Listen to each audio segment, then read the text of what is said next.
All right, welcome to Hoops Tonight here at The Volume. Happy Tuesday, everybody. Hope all of you guys are having a great week. Have a jam-packed show for you today. Off the top, we're going to be reacting to the ESPN report today from Shams Charania that Tyrese Maxey called out Joel Embiid for quote-unquote being late for everything in a players meeting, a whole team meeting that they had yesterday where there was a lot of different stuff exchanged. And I kind of have a problem overall with the way that Joel Embiid has been approaching the start of the season. So I want to talk a little bit about that off the top. After that, we're going to get into two games from last night. The Rockets and the Bucks had a really fun game that Dame won with a game winner. And then the Clippers improved to 2-0 over the Golden State Warriors with another highly entertaining game played between those two teams. We're going to break down both of those games from the perspective of both teams.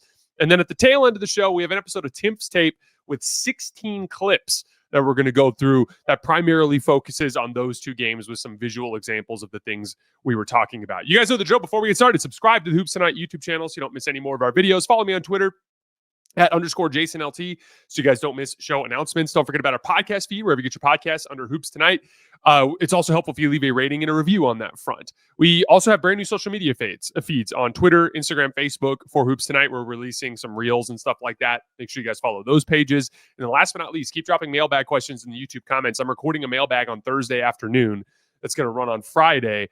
And we're going to be bouncing all around the league on that one, but I'm going to be looking for questions out of these videos that I'm releasing on Monday, Tuesday, Wednesday this week. So make sure you guys drop your questions in the comments there. All right, let's talk some basketball. So starting with this report from ESPN. So obviously, as we know, the Sixers are off to a completely disastrous start, and it extends beyond the health. They haven't looked good even when their stars have been available, although all three of them have not suited up this year. And I've been somewhat, patient with them because anytime you do a 3-star build, you need to have all three of your stars available because a 3-star build is so expensive, especially when you do it through free agency, the way they did with with Paul George. When you do it through free agency, one of the things that happens is you end up having to only shop in like the discounted deal market for the rest of your roster. And there's not a single player on the team that makes over 10 million other than the 3 stars, right? So there's a lot of flawed guys, right? Like athletes like Kelly Oubre and Caleb Martin who are athletic and can do a lot of stuff on defense, but they're inconsistent on the offensive end of the floor. Maybe some guys that can score the ball, but they have some big gaping holes on the defensive end of the floor, right? Like there's a lot of like the Guerschon Yabusele type of thing, right? Or like you're going to get an older guy like Kyle Lowry. It's a little bit past his prime. You're going to get a lot of like limited players outside of your 3-star build. That said, even if you just watch the Sixers, they generally don't look like a super competent team.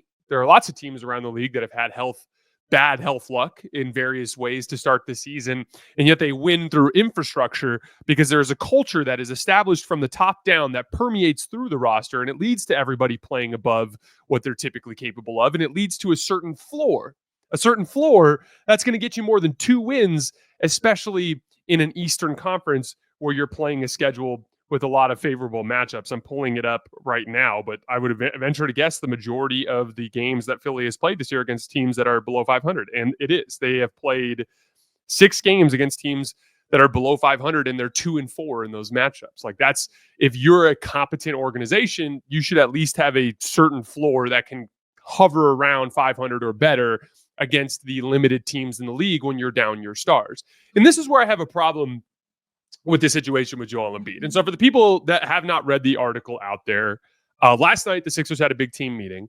Apparently Tyrese Maxey in particular called out Joel Embiid for being late, quote unquote, for everything, and how it impacts the locker room from other players to the coaching staff. Sources briefed on the meeting told ESPN. This was the article that Shams Charania released this morning. It goes further in the article to talk about how the players want to be coached harder, but then the coaches were critical of the players for not practicing with enough purpose and attention to detail. And so basically it looks to me like they're not behaving like a serious basketball team. If you're not practicing hard, if you're not practicing with purpose and attention to detail, if your star is showing up late, quote unquote, for everything, that tells me there's a cultural problem from the top down. And so, first of all, I think I want to really focus in on Joel Embiid here for a second, because I've seen like different versions of this around the league in varying capacities. And it's one of those things where early in the season, you know who else had some really bad health luck? The Denver Nuggets.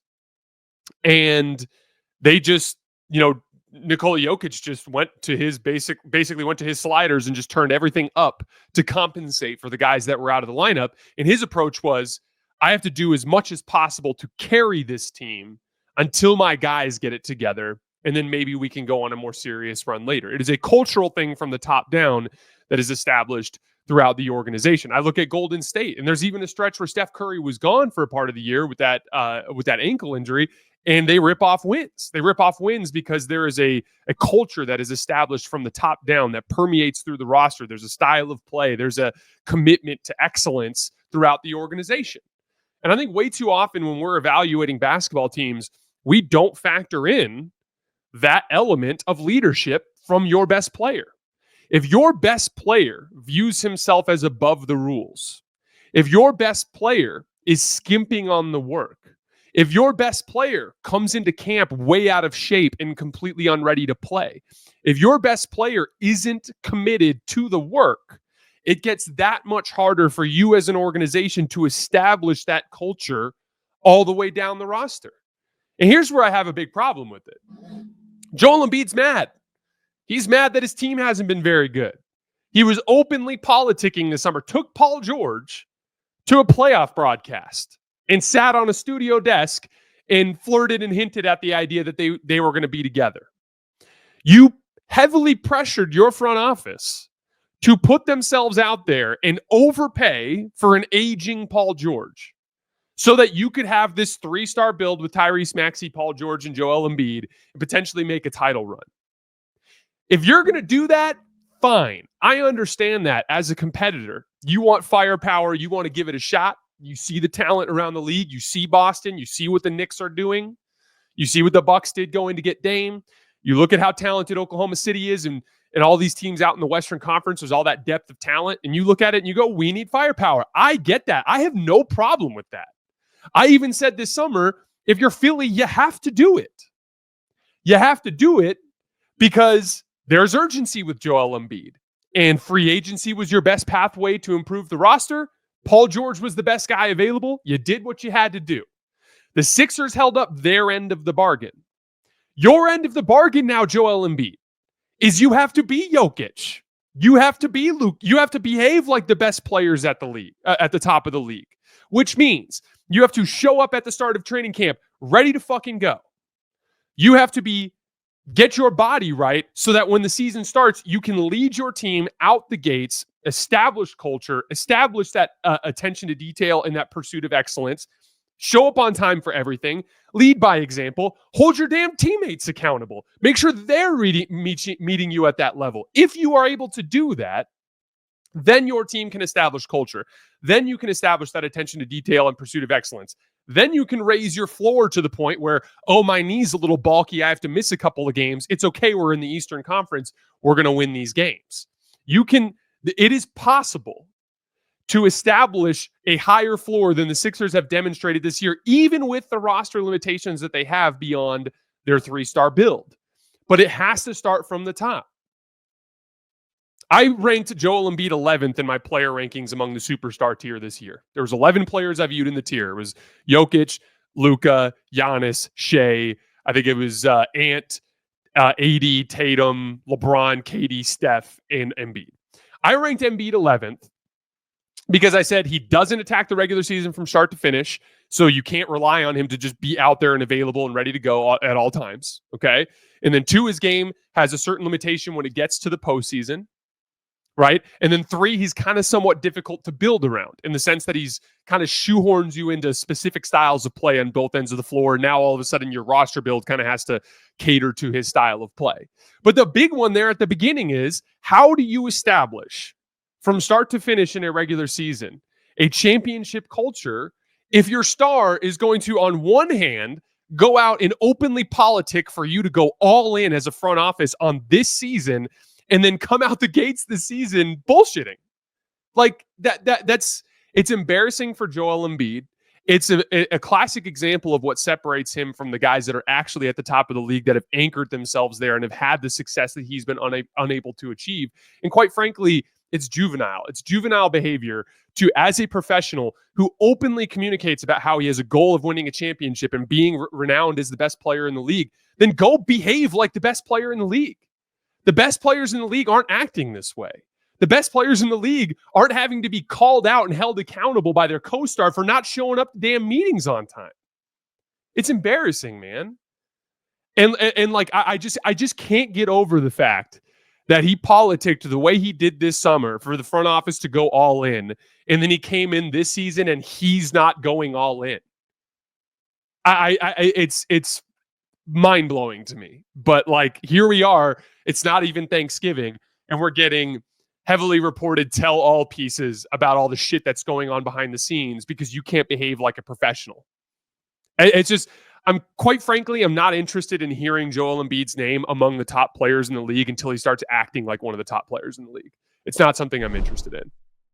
The Emirates NBA Cup is here, and you can win big getting in on the action at DraftKings Sportsbook, an official sports betting partner of the NBA. All 30 teams split into 6 groups every Tuesday and Friday, playing for the right to advance in the single elimination in-season tourney, culminating in the NBA Cup Championship in Vegas. We have a new favorite on DraftKings. The New York Knicks are actually favored to win the NBA Cup right now at plus 500, with the Cleveland Cavaliers with the second best odds at plus 550. First time, here's something special just for you. New DraftKings customers bet $5 to get $150 in bonus bets if your bet wins. Score big with DraftKings Sportsbook. Every point counts. Download the DraftKings Sportsbook app and use code HOOPS. That's HOOPS. That's code HOOPS for new customers to get $150 in bonus bets if your bet wins when you bet just $5. Only on DraftKings. The crown is yours. All right, let's get started with Rockets Bucks. Very back and forth game. The Rockets jumped them 9-0, and then the Bucks kind of regained their footing and led by around 10 for most of the middle portion of the game. And Brook Lopez was the key in this run. He had by far his best game of the season. He had 27 points and 10 rebounds. He had 3 steals and 4 blocks. It was his best defensive game of the season, too. We'll talk about that in a minute because the Bucks defense, I thought, showed a lot of encouraging signs in this particular game down the roster, not just Brook Lopez. But from there, it turned into a defensive slugfest with each team having specific players going on offensive runs. And in Houston's run in the late third quarter, it was all Fred VanVleet. He had 17 points, 5 rebounds, 3 assists, and a steal in 1 quarter. That's a pretty ridiculous stat line there from Fred VanVleet. He scored. Then the Rockets as a team, remember, they're a big part of their game is that transition offense piece. They scored 13 points in transition just in the third quarter. The Bucks generally did a good job containing Houston in transition, but the third quarter was where they lost control. And I don't think it's a coincidence that that's when Houston went on their run and grabbed the lead. And then Jalen Green extended that run in the fourth quarter by getting hot himself, hit a couple of huge threes. He showed some real burst to the rim. He had a crazy kind of drive along the right lane line where he scooped it high off the glass. He had a drive out of the right corner where he got along the baseline and scooped it in on the opposite side of the backboard. He's one of those guys where, like, when you see the athletic burst, you understand why so many people are excited about the potential upside for Jalen Green. And there's issues there: his defensive commitment, his shot selection, his willingness to make the right play when he has the ball. But like, there's real potential there as like a pull-up shooting athlete, which we've seen that kind of build of player have a lot of success around the league, right? But like, he had a big run in the fourth quarter, and then around the same time, Dillon Brooks got several key stops against Giannis in the post. As a team, the Rockets did an amazing job guarding Milwaukee in this game. They had the ability to switch the Dame Giannis ball screen in a lot of situations, which allowed them to force Dame and Giannis to attack a lot one-on-one down the tail end of the game. And Giannis was having trouble, and thankfully Dame was the one that was able to get it going. The Rockets led by 6 on a Şengün putback with less than 2 minutes left. Bucks had nothing going. Then Dame finally goes on his run. He beats Dillon Brooks off the dribble on the right wing with a little hesitation move, and then he turns the corner again and gets downhill and draws a foul. And Dame's hesitation move is like disgusting. It's crazy how successful he is in pick and roll using it for dribble penetration. So like, he'll come off the ball screen and he'll have the on-ball guard in trail position, and then the big man will kind of come out high to show on the level of the ball, right? And then Dame will just kind of look up at the rim while giving it that hesitation dribble and then attack forward. And the big bites on it like every single time. And he's able to get that dribble penetration and get all the way to the rim. He might have the nastiest hesitation move in the league, but he got a big hesitation move on Dillon Brooks to draw foul. Then the very next possession, he hits AJ Green on a transition 3 on the right wing when the Rockets weren't matched up. Misses a step back 3 on the left wing on the next possession. But then on the final possession of the game, Dillon Brooks again ball screen with Giannis, gets Brooks switched onto Dame, goes into that left-handed spin move with a live dribble, gathers with his right, goes up on the other side of the rim, and scoops it in for the win. But in order for Dame to be in position to win the game with that layup, Giannis had to have a huge defensive play, and it was very similar to the defensive play he had in the NBA Finals against DeAndre Ayton, if you guys remember. He shows high on a ball screen against Fred VanVleet, forces Fred to throw the pass, then turns and takes off and recovers in time to Şengün to block him on the floater. Just a ridiculous defensive play. He had 3 completely absurd defensive plays in this game. He broke up a lob in the first half that looked like it was going to be an easy lob finish. He got all the way across the lane and blocked it. He had this play in transition in the third quarter where Jalen Green was booking it down the lane. Drop-off pass. Giannis was guarding the original ball handlers way out of position, and you're like, okay, Jalen Green's just going to dunk all over him. And Jalen Green took off like he wanted to, but Giannis was somehow already back, recovered up high, blocked him up high, and then obviously the 2 places at once play on the penultimate play that led to the Dame game winner. Just ridiculous defensive plays from Giannis in this game. And it really starts there. Like, this was Milwaukee's best defensive effort of the season, or one of their best defensive efforts of the season. First of all, they held up in transition when they needed to. They had a bad third quarter. They gave up 14 transition points in that quarter. But other than that, they gave up 13 transition points in the third quarter. They only gave up 14 transition points the other 3 quarters combined. And remember, Houston came into the night 11th in offensive rating, but they were a bottom 10 half-court offense. So it was super important for for Milwaukee to keep Houston in the half court. And for the most part, they did. And it's not a coincidence that when they lost control of the game was during that third quarter stretch when the Rockets really started to get out in transition. The second piece of it was their half court defense was really good in this game. They held Houston to 0.8 half court points per possession. AJ Green did an incredible job on ball most of the night. I thought he did an awesome job on Jalen Green. I'm going to show you guys some clips. He was doing a great job navigating screens and making it so that Jalen couldn't actually turn the corner when he was coming off of those ball screens, beating him over the top, absorbing contact in the chest, cutting off his driving angles. A lot of really nice job there from AJ Green. Fred VanVleet got him out of position a couple times and picked up a couple fouls on him. But I thought he did a pretty good job there too. And Fred VanVleet's been hooping lately, so let's give Fred his credit. There's a question to be asked about whether or not AJ Green is the obvious starting 2 guard for this team. I think he's one of their best perimeter defenders. Doc actually started with him in the second half, in large part because he was playing as well as he did. But he's also shooting over 50% on catch and shoot jump shots this year. He's converting spot up possessions at 1.8 points per possession.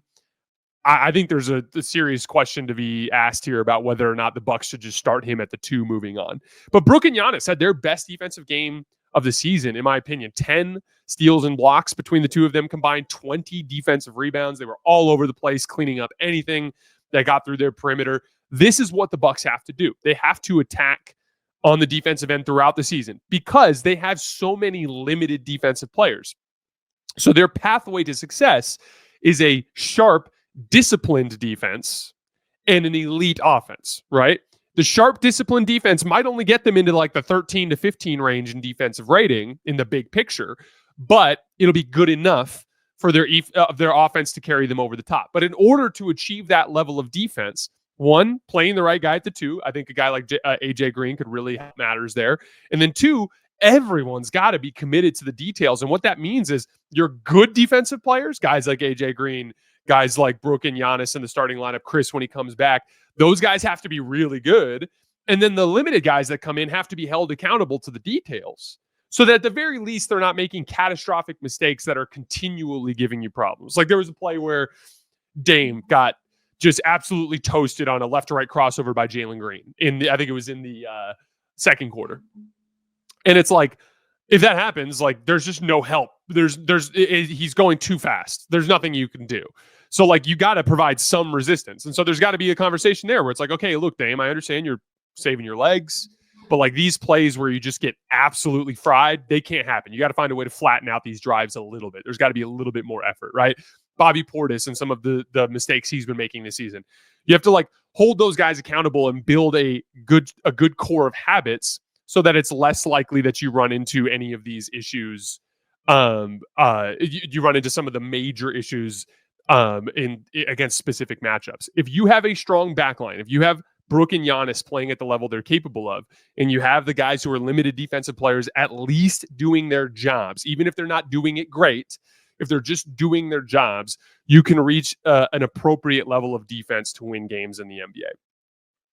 The Bucks have won 3 out of 4. Last night's win against Houston was their first win against a team that is 500 or better this season. They are 1.5 games back of the 5 seed now. So they're really starting to turn things around. On the Houston front, lots of good, lots of bad. Some really impressive stretches of defense in this game because of their ability to switch the Dame Giannis pick and roll and like credibly guard both of them. Fred VanVleet is playing really well. This has been a consistent trend for him. Jalen Green had a great fourth quarter. Their transition attack can be really deadly when it gets going. But they also had some really ugly offensive stretches where they look like they don't really want to go. And especially when Fred VanVleet is off the floor. And after last night, the Rockets are down to 23rd in half-court offense. Even the Toronto Raptors have passed them now in half-court offense. And so that's going to be my main concern with that team is, you guys know I value transition and I value perimeter defense, and it's a big part of the success Houston has had to this point.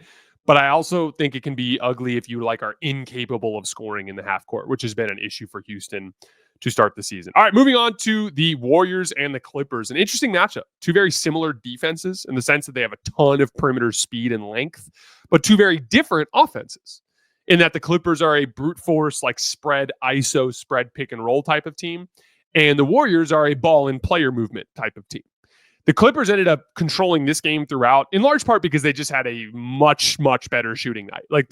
The Warriors, I know you saw Norman Powell get 3 wide open threes late, and we're going to talk about that. But for the entire game up until that point, they generated just 4 unguarded jump shots, catch and shoot jump shots in the entire game. Yet they still got 39 points on catch and shoot jump shots because they were just deadly, just knocking everything down. Overall, the Clippers got 61 points on 47 jump shots. That's 1.3 points per attempt. So some of this is they just shot really, really well, but they also have the athletes to hang with Golden State's speed on offense. And they had a couple of stretches, they had a couple of stretches where Zubac was on the floor and Draymond was at the 5, where Steph was really able to get his game off just by bringing Draymond into ball screens and just cooking him that way. But for large portions of the game, the Clippers ended up putting athletes on Draymond so they can switch the Draymond-Steph pick and roll, and then they just did a really good job. Ty Lue deserves a lot of credit for the job he's done guarding Golden State-led teams over the years. But his attention to detail with his team in terms of their connectivity and their off-ball switching and just their just constant attentiveness, when Steph gives up the ball, they stay attached. The hands are always up. They're always staying attached off ball when shooters are running around. They just do a really good job of guarding the Golden State offense through just relentless attention to detail within their defensive scheme. I thought Amir Coffey did a really nice job, got a bunch of deflections just by tracking Steph around and keeping his hand up and just being in that passing lane the way he's supposed to be. Now, Golden State hung around. They have this truly remarkable ability to go into a timeout down by 7 or 8 points with 3 or 4 minutes left. And they seemingly always get back in the game and either win it or have a chance to. And they ended up getting a decent look for Gary Payton to tie the game late that ended up missing, and the Clippers got the win. But the Clippers kept burning the Warriors at the end of the game for overhelping on Harden drives. There was one that was actually not Harden, the first 3 in crunch time that Powell hit. They blitzed Harden far away. Terrence Mann slipped. They threw the ball to Terrence Mann. Terrence Mann was sprinting down the lane with Zubac in the dunker spot. Steph was waiting for him, and Draymond was there with Zubac. But Norman Powell was on the left wing with Lindy Waters on him. And Lindy Waters, for no reason at all, just triple teamed in the paint with Steph and Draymond on that Terrence Mann drive. And so Terrence Mann just made an easy kick out pass to Norman Powell on the left wing, and he hit the 3. And that's where you kind of have to understand the math, where it's a Norman Powell unguarded catch and shoot 3 this year is worth 1.59 points per attempt this season. You'd have to shoot 80% on a layup for it to be more efficient than a Norman Powell unguarded catch and shoot. So that means you probably shouldn't help unless you're completely dead to rights. Right now, it gets a little bit more complicated with the small sample stuff that I talk about, where in a small sample, points per possession matters less than field goal percentage. But even just in field goal percentage, Norman Powell is hitting more than half of his wide open catch and shoot 3s. So that means what is a Terrence Mann contested layup going to look like going at Draymond and Steph?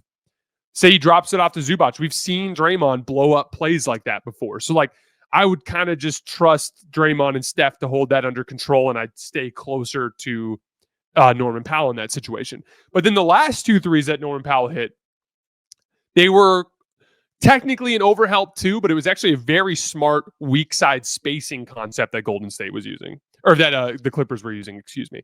So basically, both possessions started the same way. Wiggins is on James Harden. We're going to bring up a guard to get a different guard switched onto James Harden. The first time it was Steph Curry. The second time it was Buddy Hield. But it's the exact same concept both times. Once they do that, they have James Harden just dribbling at the top of the key, right? Guy in the corner, guy in the Zubac in the dunker spot, and then guy in the right corner and guy on the right wing. Guy on the right wing is Norman Powell, okay? So as soon as James Harden just does his right to left crossover and gets into the lane and starts driving, the Warriors were having Draymond Green hard help immediately every single time, or both times, I should say. So Draymond hard help, when he hard helped, basically what was happening was it formed that weak side 2-on-1, right? So if Draymond steps over and helps, then the guy guarding the corner has to slide in and box out Zubac, right? So now when that guy slides in and box out Zubac, now on the weak side, you have the first possession was Moses Moody. The second possession was Lindy Waters. But you have Moses Moody or Lindy Waters now defending a 2-on-1. And that 2-on-1 is they're standing kind of roughly around the elbow extended out, right, in help. And there's a shooter in the right corner, and there's a shooter on the right wing. Now, if the shooter's in the right corner and the right wing, then the guy that's in that spot can credibly split the difference, right? If the pass goes to the corner, he can close out to the passing lane. If the pass goes to the wing, he can close out to the passing lane, try to prey on their indecisiveness, and at least get a decent contest. But both times, Norman Powell relocated way out to the top of the key, even past the top of the key. This is why that's smart. First of all, you need floor balance. If James Harden shoots, Norman Powell now becomes your transition guard. He's the guy that's in best position to get back. So him getting closer to the top of the key is really smart for transition defense, especially when you're playing against the Golden State Warriors. 2, now you're taking that 2-on-1, which might have been wing corner with Lindy Waters and Moses Moody in the middle, and you're turning it into way above the break in corner. And now Lindy Waters and Moses Moody are just completely caught between two guys. And it's just way too long of a closeout. And like on initial watch, you can sit there and be like, oh, Moses Moody's making a mistake. And like there's a case to be made that like you should just overplay Norman Powell in that situation. And I'm sure that that's what Steve Kerr's probably going to say is the right strategy moving forward. But even then, you're leaving a wide open guy in the right corner then. That's the beauty of the spacing there.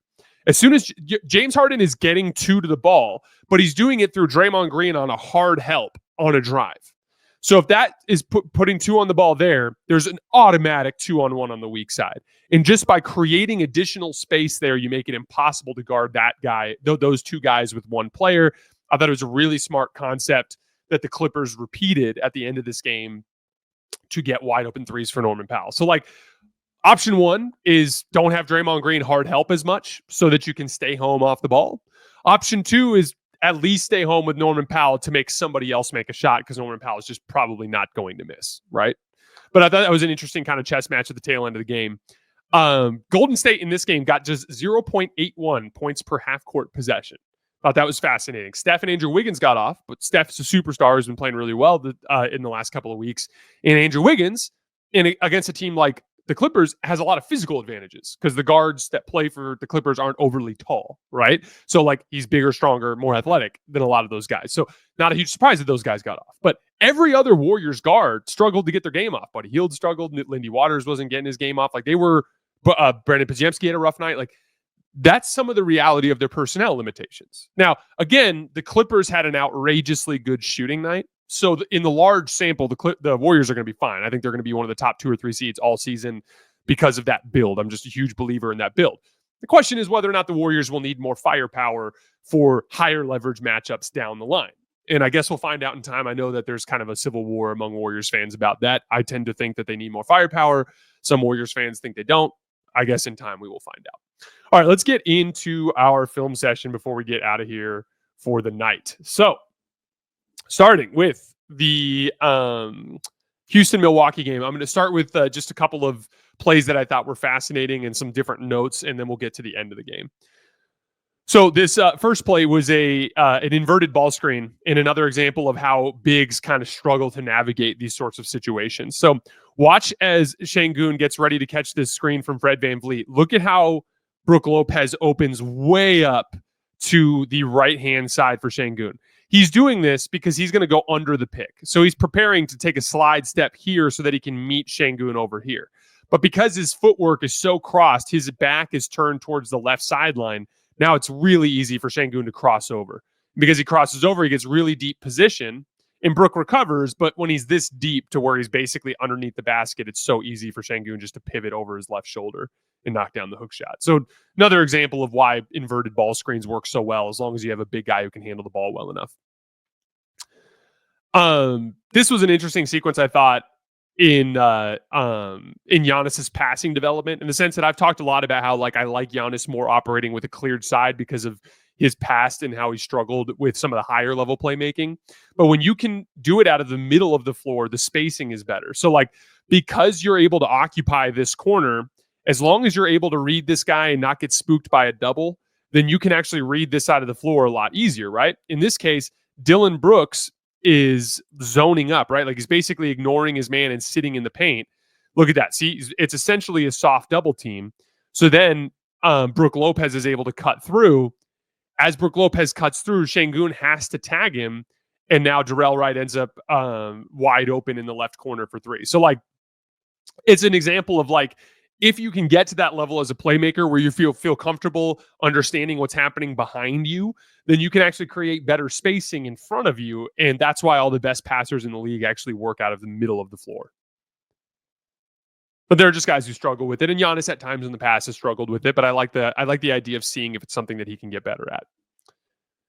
Here's another example of Giannis just going to that left shoulder hook. There's two of them in this video session. I just love this shot for Giannis. Just a hard drive to the left. Someone's going to cut him off, pivot back over that left shoulder and turn and fire. It's just, that to me is the unguardable Giannis move in the half court that he can build out. I'd love to see him increase that volume. Really nice spot up opportunity from AJ Green here. Or is this the defense? Yeah, this is the defensive possession actually. So watch AJ Green's screen navigation here. So we have double drag, gets over the first one, gets over the second. Look at the sprint steps to meet him on the other side. Again, instead of sliding, look at how he knows. He knows where Jalen Green's going. He knows there's a second pick, right? He knows there's a second pick. So he knows Jalen Green, especially since Dame is in this middle area, Jalen Green's going to try to turn the corner around the Fiserv logo, right? So AJ sprinting to meet him at a spot on the other side. Now, Jalen Green was not able to turn the corner on the ball screen. Another one. Beats him over the top. Beats him over the top again. Gets a little bit of an angle, right? But look at the recovery step. Forces him into a tough step back jump shot. Obviously, there too, it helped that Brook was in help. But I think that's again, defending ball screens is a two-man job. It's not 1-on-2, it's 2-on-2. And I just thought that was a really nice job from AJ Green. Another left shoulder hook for Giannis. This one's even more athletic. Watch this.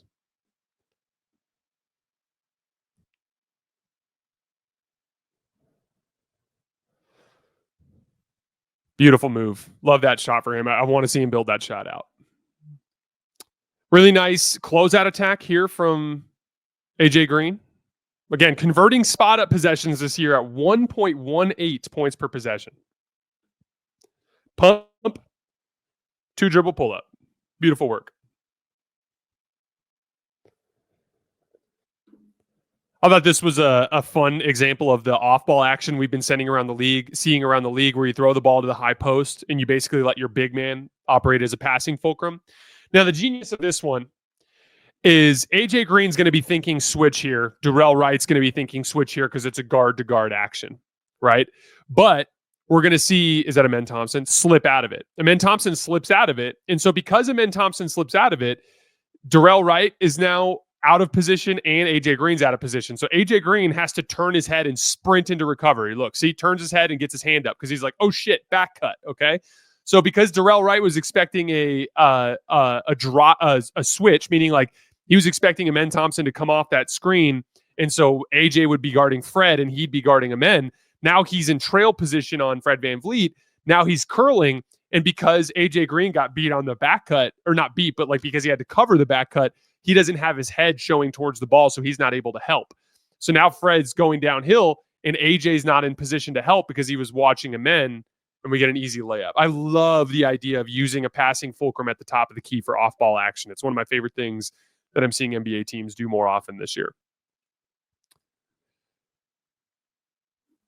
This was a beautiful play from Fred VanVleet in a ball screen in the late third quarter. He was absolutely cooking in this quarter. Watch how he baits AJ Green to leave that tag. So as he's coming off the ball screen, AJ Green is tagging the roller. Why? Because Brook Lopez had to come up to the level, right? So Brook Lopez up at the level of the screen because Fred had hit a couple of pull-up jump shots in the quarter. Now AJ Green is tagging Şengün. So on this play, he picks up his dribble and he looks and ball fakes towards Aaron Holiday in the weak side corner. Because he does that, that causes AJ Green to take a recovery step back out to the shooter. When he does that, that's when the pocket opens for Fred VanVleet to hit Şengün on the roll. Beautiful head fake there. Watch the ball fake again, the ball and head fake with the two-hand overhead. Watch. Two-hand overhead, fake, boom, bounce pass. That's what made the help defender make that move out to the wing.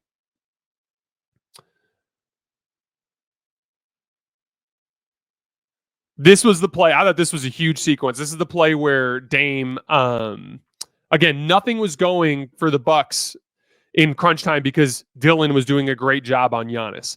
So Dame dribbles through. Watch the hesitation move to get the dribble penetration on Brooks. Watch the hesitation move. Just that little pause caught him flat-footed, and he's able to draw a foul. That cuts it to 4. Dillon Brooks misses the corner 3. Transition basketball here. Just bring the ball up the floor, run your lanes. Again, everyone's running their lanes. Giannis is running the rim. Brook is running the left side. Is that Gary Trent running in the right corner there? AJ Green's running. He's the open man. Knocks down the 3. Boom. 1-point game. Here's the 2 places at once play from Giannis. Watch this block. This is insane. Actually, let's see. Nope, this is the AJ Green defense on Jalen Green. So this is the play before the Giannis play. Watch AJ Green blow up this play just by navigating screens well. Watch. Gets over the top, beats him to the spot. Gets over the top, ice, stays attached, deny, stays on the back cut. He shut down the Jalen Green portion of this play. Because he shut down the Jalen Green portion of the play, now there's only 7 seconds left on the shot clock, and Şengün has no choice but to go to work. Brook pokes at Şengün. Now he loses control. So now Dillon Brooks catches the ball with 5 on the shot clock, and he basically has to try to make a play, forces him into a tough contested mid-range jump shot. So again, just by playing really good defense at the point of attack by AJ Green, he was able to get them deep into the clock where now Houston's in panic time. Here's the unbelievable Giannis defensive play. Just like the NBA Finals. Guard screen to get a switch. Now Giannis is on Fred VanVleet. Here comes Şengün to set the ball screen. Giannis steps up, contains Fred VanVleet. Fred VanVleet has to drop it off. Watch this recovery. Unbelievable. He's in 2 places at once. Ball screen, stay attached. Okay, Fred gets a little dribble penetration. So what? You're attached. Brook steps up. Boom. Unbelievable defense. Again, defending ball screens is a 2-man job. Not a 1-man job. It's a 2-man job. And then here we go with Dame against Dillon Brooks again. So he just beat Dillon Brooks off the dribble. Same switch. And then here's that live ball, the live dribble spin move, the pound dribble into the spin. And then a really athletic finish off the glass. Beautiful work from Damian Lillard to win the game. Here are the 3 Norman Powell threes from the tail end of the game. So again, here's the first one. We got 2 on the ball, right? So we're blitzing James Harden. Over the top pass to Terrence Mann. So again, Steph has recovered. Steph is in good position here. Draymond's there too. I like my chances if I'm Steph and Draymond against the Zubac and Terrence Mann sequence to hold him to around a 50% or less short range shot, right? So like that's a play that's going to be worth about 1 point, right? Norman Powell's shooting over 50% on wide open catch and shoot threes this year, and it's worth that additional point, right? This is just an overhelp, and that's just way too easy of a shot for way too good of a shooter in Norman Powell. These next two are the exact same sequence. Wiggins on the ball. Guard screen to get Steph switched onto the ball. Look at the spacing. But as James Harden drives, watch Draymond Green. Draymond Green, boom, hard help. As Draymond Green hard helps, Lindy Waters has no choice but to dig in and box out Zubac, okay? As he digs in to box out Zubac, now Moses Moody has to account for Terrence Mann and Norman Powell. And you can actually see Moses Moody think, I'm too far up for Terrence Mann. Lindy's dropping. His first step is back. See?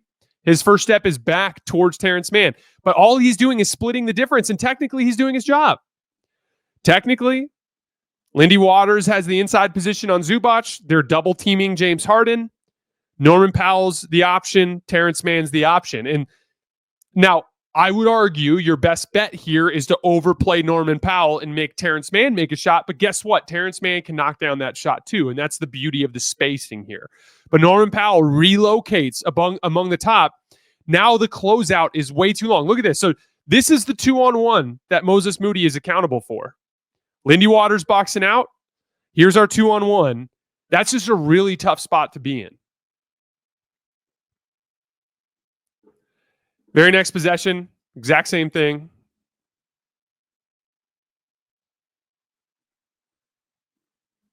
Let's fast forward a little bit.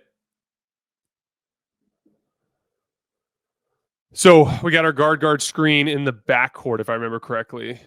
Oh, no, they just had Buddy Hield on James Harden from the start of this possession. So same issue. Buddy Hield's on the ball. Same spacing. See, dunker spot, corner, wing.